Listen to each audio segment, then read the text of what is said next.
Hello, Assalamu alaikum. I'm Kamrul Hasan and this is my channel Learning with Kamrul Hasan. আমরা আজকে honours এবং মাস্টার্সের একটি বিখ্যাত কবিতা the second coming by w.b.yeats এর বিষয়ে কিছু আলোচনা করব। তো শুরুতেই এই কবিতাটা কিভাবে বা কখন কোন উদ্দেশ্যে রচিত হয়েছিল সে সম্পর্কে সামান্য কিছু কথা বলা উচিত। তো প্রথম বিশ্বযুদ্ধের পর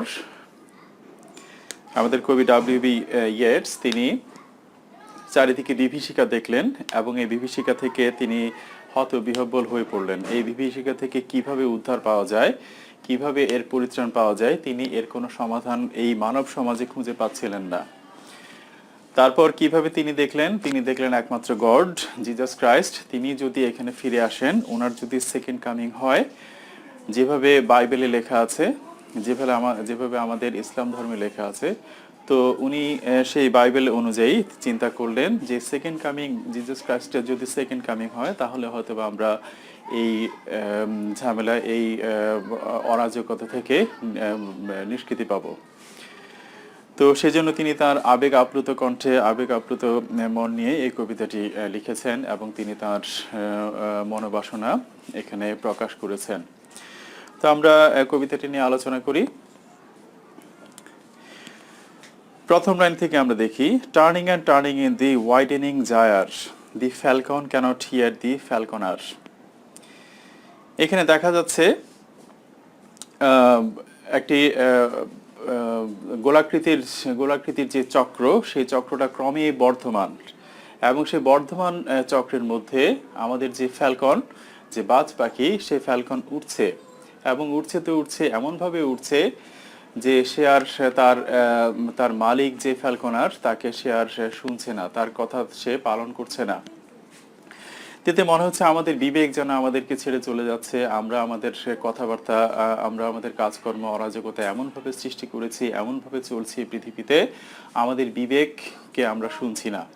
সেরকমই অনেকটা তুলনা করা হয়েছে এখানে। Things fall apart, the center cannot hold, mere anarchy is loosed upon the world. আমাদের পৃথিবীর সমস্ত ব্যবস্থা ভেঙে পড়েছে। সেন্টার ক্যানট হোল্ড, আমাদের যে কেন্দ্রবিন্দু, যে কেন্দ্রের মাধ্যমে সবকিছু চালিত হয়, সে আমাদের কেন্দ্র আমাদেরকে চালিত করতে পারছে না। তারপর আমাদের অরাজকতা আমাদের পৃথিবীতে ছেয়ে গেছে। Blood dimmed tide is loosed and everywhere the ceremony of innocence is drowned. সব ক্ষেত্রে আমাদের ইনোসেন্স, আমাদের যে ইনোসেন্স যে চলাফেরা, কথাবার্তা, আমাদের যে ইনোসেন্ট যে কাজকর্ম, সেটা বলতে গেলে ডুবেই গেছে। এবং মেয়ার এনার্কি ইজ লুজড আপন দি ওয়ার্ল্ড, আমাদের অরাজকতা আমাদের ছেয়ে গেছে। The blood dim tide is loosed. তো আমাদের পৃথিবীতে একই সাথে রক্তবন্যাও বয়ে গিয়েছিল। The best lack all conviction while the worst are full of passionate intensity. তো এই সমাজে আমাদের কিছু ভালো মানুষও ছিল, সেই ভালো মানুষগুলো পৃথিবীর প্রতি তাদের বিশ্বাস হারিয়ে ফেলেছে। তারা পৃথিবী থেকে তাদেরকে ধীরে ধীরে গুটিয়ে ফেলছে যে এই পৃথিবীতে কি হবে, এই পৃথিবী থেকে আল্লাহ কি, এই পৃথিবীর সম্পর্কে তার সমস্ত বিশ্বাস তারা হারিয়ে ফেলেছে।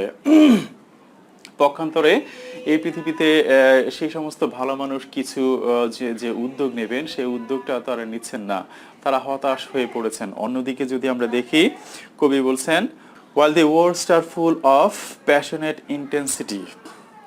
তো এখানে আমরা দেখছি আমাদের সবচেয়ে খারাপ মানুষ যারা আছেন, তারা কিন্তু পক্ষান্তরে পূর্ণ উদ্যমে তাদের সেই দুষ্কর্মগুলো নিয়ে এগিয়ে চলেছে এবং এতে তাদের সাহস এবং উদ্যমের কোনো ঘাটতি নেই। তারপর কবি বলছেন, surely some revelation is at hand, surely the second coming is at hand. তিনি বলছেন, তিনি বিশ্বাস করছেন নিশ্চিতভাবে কোনো বড় কিছু, কোনো বৃহৎ কিছু গডের হাতে আছে, যেটা কিনা উদ্ঘাটিত হওয়ার পথে। তারপরে তিনি বলছেন, surely the second coming is at hand. Second coming তার হাতে আছে। সেকেন্ড কামিং হচ্ছে সেই জিজাস ক্রাইস্ট দ্বিতীয়বার আমাদের পৃথিবীতে আসবেন। তো সেই কথাই তিনি বলছেন। The second coming hardly are those words out when a vast image out of spiritus mundi. The second coming, তিনি সেকেন্ড কামিং বলে আবার আশ্চর্যান্বিত হয়েছেন। তাহলে কেন সেই সেকেন্ড কামিং ওনার মুখ থেকে খুব একটা বের হতে চাচ্ছে না? তিনি যখন দেখছেন ওনার দৃষ্টি, তিনি এখন আবার কিছুটা কাল্পনিক কল্পনার জগতে চলে গিয়েছেন। যখন ওনার সেই সেকেন্ড কামিং এর চিন্তা করছেন, তখনই তিনি আবার দেখছেন কোথায় সেই সমস্ত সেই সমস্ত অত্যাচারী হিংস্র শাসকগুলি, হিংস্র সেই মানুষরূপী যে স্পিরিটাস মুন্ডি একটি কাল্পনিক চরিত্র যাকে তিনি এখানে বর্ণনা করেছেন। সেই বর্ণনাটা আমরা দেখব। স্পিরিটাস মুন্ডি যখন ওনার কল্পনার সামনে এসে দাঁড়ায়, তখন খুব কমই ওনার মুখ থেকে সেই সেকেন্ড কামিং এর গল্পগুলি, সেই সেকেন্ড কামিং এর কথাগুলি খুব কমই আসে। তিনি স্তম্ভিত হয়ে যান। তিনি এখানে সেকেন্ড কামিং বলে আশ্চর্যান্বিত হয়েছেন। When a vast image out of spiritus mundi troubles my sight, ওনার স্পিরিটাস মুন্ডি ওনার দৃষ্টিকে দ্বিধাগ্রস্ত করে, বাধা দেয়। Somewhere in the sands of the desert, সেই মরুভূমির কোনো এক বালুকা স্তরে, a shape with lion body and the head of a man. তো সেই স্পিরিটাস মুন্ডির বর্ণনা তিনি দিচ্ছেন যে মানুষের মাথা কিন্তু লায়নের সেই বডি, এরকম হচ্ছে স্পিরিটাস মুন্ডির সেই বর্ণনা এবং স্পিরিটাস মুন্ডির সেই আকৃতি। A gaze blank and pitiless as the sun, তার চক্ষুটা হচ্ছে ধীর স্থির এবং সে পাষাণ প্রকৃতির মানুষ যেরকম হয় সূর্য। Is moving its slow thighs, সে তার থাইগুলোকে উরুকে ধীরে ধীরে চালিত করছে। While all about it real shadows of the indignant desert birds. যখন অত্যাচারিত পাখিগুলি মরুভূমিতে ছিল, আর সেই স্পিরিটাস মুন্ডি ধীরে ধীরে অগ্রসর হচ্ছে এবং ছায়ার যে রিলটা আছে, সেই ছায়া ধীরে ধীরে ঘুড়ি যেভাবে ঢিল ছাড়া হয়, তিনিও সেভাবে সেই স্পিরিটাস মুন্ডি ধীরে ধীরে ছায়া সেই অত্যাচারিত পাখিগুলোর উপর ছায়া ফেলে ফেলে অগ্রসর হচ্ছেন। এটা জিনিসটা আমাদের সমাজের বর্তমান সমাজের সাথে তুলনা করা যায়। যেরকম আমরা সাধারণ মানুষরা অত্যাচারিত হই, কিন্তু সেই অত্যাচারী মানুষদেরকে খুব একটা কিছু বলতে পারি না। তো কিন্তু তাদের সাথে যখন দেখা হয়, তাদের প্রতি আমরা একটা নিকৃষ্ট দৃষ্টিটা শুধু দিতে পারি। সেই পাখির সাথে এখানে তুলনা করা হয়েছে। সেই পাখিরা একইভাবে স্পিরিটাস মুন্ডিকে নিকৃষ্ট একটি ঘৃণার দৃষ্টি দিয়ে তাকাচ্ছে এবং স্পিরিটাস মুন্ডি তাদেরকে ছায়া দিতে দিতে ধীরে ধীরে অগ্রসর হচ্ছে। The darkness drops again, এবং অন্ধকার আবার নেমে আসে। But I know that 20 centuries of stony sleep were waxed to nightmare by a rocking cradle. কিন্তু অন্ধকার আবার নেমে আসছে এবং আমি জানি যে এই 20 শতক যে পার হয়েছে, সেখানে ছিল শুধুই আমাদের দোলনার ভিতরে বসে যে পাথুরে যে নিদ্রা, সেটি ছিল শুধুমাত্রই জ্বালাময়ী নাইটমেয়ার, যেটা আমরা বলি দুঃস্বপ্ন। তো সেই আমরা 2000 বছর আমরা পার করেছি কিভাবে আমরা একটা দোলনার ভিতরে ছিলাম, সেই দোলনায় দুলছিলাম, দোলনায় ঘুমাচ্ছিলাম এবং এই ঘুম মোটেই সুখকর ছিল না। সেই ঘুম আমরা জ্বালাময়ী ঘুম ছিল এবং সেটা ছিল আমাদের দুঃস্বপ্ন। অ্যান্ড হোয়াট রাফ বিস্ট, এবং সেই কদাকার সেই পশু, it's our come around at last, তার সময় শেষ পর্যন্ত এসে গেছে।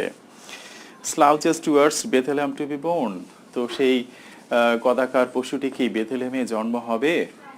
সে আমাদের অথর উইলিয়াম w.b.yeats প্রশ্ন করছেন এবং নিজেই নিজেকে প্রশ্ন করছেন, সে কি আসবে? তো আমরা যদি এর অ্যানালাইসিস করি তাহলে আমরা দেখতে পাবো যে আমাদের সেই প্রথম বিশ্বযুদ্ধের পর যে যুদ্ধ বিগ্রহ চলছিল, দেশে দেশে যুদ্ধ বিগ্রহ, অনাচার, রক্ত গঙ্গা বইয়ে যাওয়া, তারপরে অত্যাচারের কোনো সীমা না থাকা, কোনো একে অপরের কথা না শোনা, আমরা অর্ডার পালন করতে পারি না, তারপর আমাদের বিবেক বুদ্ধি নিঃশেষ হয়ে যায়, সেই পরিস্থিতিটা কিন্তু বর্তমানে আমাদের চলছে। তো তার সাথে যদি আমরা তুলনা করি, আমরা আমাদের আমাদের সমাজে এখনো ভালো মানুষ আছে, তারা কিন্তু এই সমাজের প্রতি বীতশ্রদ্ধ হয়ে গেছেন, তারা কিন্তু তাদের সমাজের প্রতি ঘৃণা ভরে সমাজকে সেই ঘৃণা প্রকাশ করেন। তারাও কিন্তু সেই w.b.yeats এর মতোই, সেকেন্ড কামিং এর মতোই এখন কিন্তু এই সমাজ নিয়ে খুব একটা আশাবাদী নয়। পক্ষান্তরে আমরা যদি দেখি যে খারাপ মানুষগুলি কিন্তু তাদের সেই নিকৃষ্টতর কাজগুলি কিন্তু করেই চলেছেন। তো এদেরকে থামাবার কেউ নেই, এদেরকে থামাবার কেউ নেই যদি আমাদের উপরওয়ালা আমাদের w.b.yeats এর মতে, সেকেন্ড কামিং এর মতো যদি আমরা চিন্তা করি, জিজাস ক্রাইস্ট যদি আসেন, আমাদের গড যদি নিজেই সাহায্য করেন, তাহলে আমাদের হয়তোবা এ থেকে পরিত্রাণ পাওয়া সম্ভব। যেভাবে w.b.yeats সেকেন্ড কামিং বলেছেন, আমাদের সমাজে কিন্তু আমরা সেরকম কোনো পরিত্রাণ পাচ্ছি না। আমাদের সমাজে আমরা অত্যাচারিত হচ্ছি, আমাদের সমাজে আমরা বিভিন্ন বিষয় নিয়ে মনে অনেক ক্ষোভ প্রকাশ করে বসে আছি, এই সমাজকে আমরা ঘৃণা করছি। তো শুধু একজন যদি আসে, এই সমস্ত অন্যায়কারীকে যদি সে শায়েস্তা করতে পারে, তাহলেই হয়তো পৃথিবীতে শান্তি আসবে। যেটি বাইবেলেও লেখা আছে এবং আমাদের ইসলাম ধর্মেও যেটি স্পষ্টভাবে লেখা আছে। এবং সুনির্দিষ্ট একটি সময় আসবে যখন অন্যায় অত্যাচার আর কেউ থামাবে না, কেউ এর বিরুদ্ধে রুখে দাঁড়াবে না। যখন অত্যাচারের এই পৃথিবী জর্জরিত হয়ে পড়বে, এই পৃথিবীতে কখনো শান্তির মুখ থাকবে না, ঠিক তখনই ঈসা আলাইহিস সালাম অর্থাৎ খ্রিস্টানদের যীশু খ্রিস্ট আসবে, সেটা আমরা জানি। তো w.b.yeats সেটাই বলেছেন। তো এই ধরনের ঘটনা কিন্তু আমরা বর্তমান সময়েও পাচ্ছি। তো যদি সেই জিজাস ক্রাইস্ট আমাদের ভিতরে আসতো, আমরা যদি তাকে দেখতাম, তাহলে হয়তোবা তিনি এই পৃথিবীর যত অনাচার আছে, সেই অনাচারগুলিকে হয়তোবা তিনি নিশ্চিহ্ন করতেন। তো এই কথার মাধ্যমে তিনি আশা প্রকাশ করেছেন জিজাস ক্রাইস্ট আসবেন আমাদের ভিতরে, যেটা কোরআন শরীফে এবং বাইবেলে লেখা আছে যে দ্বিতীয়বার আসবেন। তিনি কিন্তু কখন আসবেন, সুস্পষ্ট নিদর্শন কিন্তু কোরআন শরীফে লেখা আছে, আমাদের অন্যান্য হাদিস গ্রন্থে লেখা আছে, এবং সেটা বাইবেলেও লেখা আছে। তো সেই ধরনের পরিস্থিতিতে জিজাস ক্রাইস্ট আসবেন, এবং কখন আসবেন, কিন্তু আমাদের সেই তৎকালীন সময় প্রথম বিশ্বযুদ্ধের পরে যে বিভীষিকাময় পরিস্থিতি, সেই পরিস্থিতিতে অন্তত w.b.yeats আশা করেছেন জিজাস ক্রাইস্ট আসুক এবং আমাদের এই পরিস্থিতি থেকে আমাদের উদ্ধার লাভ করুক, যে পরিস্থিতিতে আমরা এখনো যে পরিস্থিতিতে আছি, এবং আমাদের মনে খুব একটা এর চেয়ে ভালো কিছু নয়, আমরাও কেউ এরকমই কল্পনা করি, এরকমই আশা করি। তো আশা করি এই কবিতাটি আপনাদের ভালো লেগেছে। তো যদি ভালো লেগে থাকে, কমেন্ট করবেন, লাইক করবেন, শেয়ার করবেন এবং সাবস্ক্রাইব করবেন। আগামীতে আরো অনার্স এবং মাস্টার্সের লিটারেচার নিয়ে আরো অনেক ভিডিও দিতে থাকবে ইনশাল্লাহ। তো আজ এই পর্যন্তই। আসসালামু আলাইকুম।